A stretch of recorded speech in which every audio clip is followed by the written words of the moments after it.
So then he comes down on the side of the Muslims, and they had just lined up for Fajr Salah. So the believers now, they will be happy to see him, and they will come to greet him. They will come to greet him. And he, alayhi salam, will wipe on their faces. So he'll wipe over their faces. And the hadith of the Prophet ﷺ says, he will then tell them of their ranks in Jannah.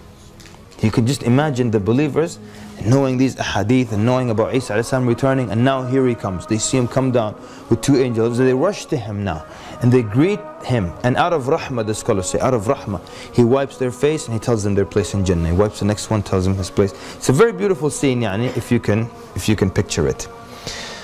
So the White Minaret, let's talk about that a little bit. The White Minaret exists today in Damascus, right?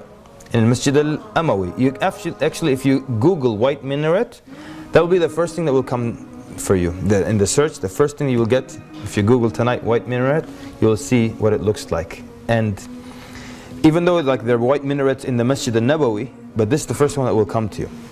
And something interesting about that is mentioned by Ibn Kathir rahimahullah. He says in the year 741 after the Hijrah, yani, and when he was alive, yani, he said it was rebuilt. The White Minaret. It was a minaret, and it was rebuilt in 741 after the Hijrah. And he says something interesting about how it was rebuilt. He says when it was rebuilt entirely with the wealth of the Christians living in Damascus. Very interesting. It was rebuilt with the wealth of the Christians in 741 after the Hijrah, the Christians living in Damascus. And he said they rebuilt it, the people rebuilt it with white stones. So as the scholar Ibn Kathir, when this happened, he saw, okay, there we go, we have a white minaret now. Khalas. Fantastic, just like the Prophet ﷺ said it. What is the significance of it being built by the wealth of the Christians? And why the Christians? And Muslims bullying them like, we need a nice minaret, pay up, you know. People come with bats and stuff, and you pay for the minaret? No. What he explains that actually the Christians destroyed it. Christians destroyed it. They didn't have a right to destroy it. So as a punishment to them, they were forced to pay for rebuilding it. And it's only fair, right? So they rebuilt it. But now what's I don't know, irony or the wisdom behind that? The one that they think is their savior, their God who's coming down on their side.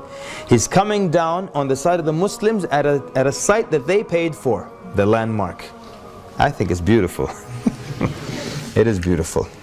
Yeah. So that's part of the significance behind that. So then the Imam of the Muslims will say to him, Ya Ruh Allah taqaddam. Ya Ruh Allah taqaddam. Why Ruh Allah? Why Ruh Allah?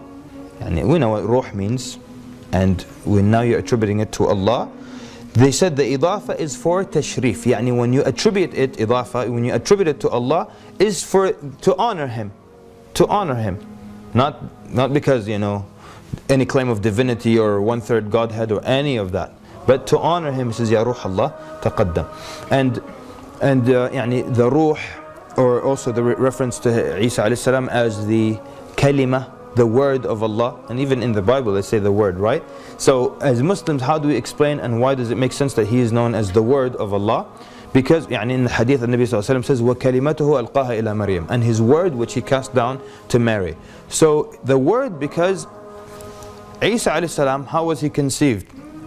Allah spoke this word, kun, be, and he became. So he was conceived when Allah spoke the word, kun. And so that's why he's referred to as the word.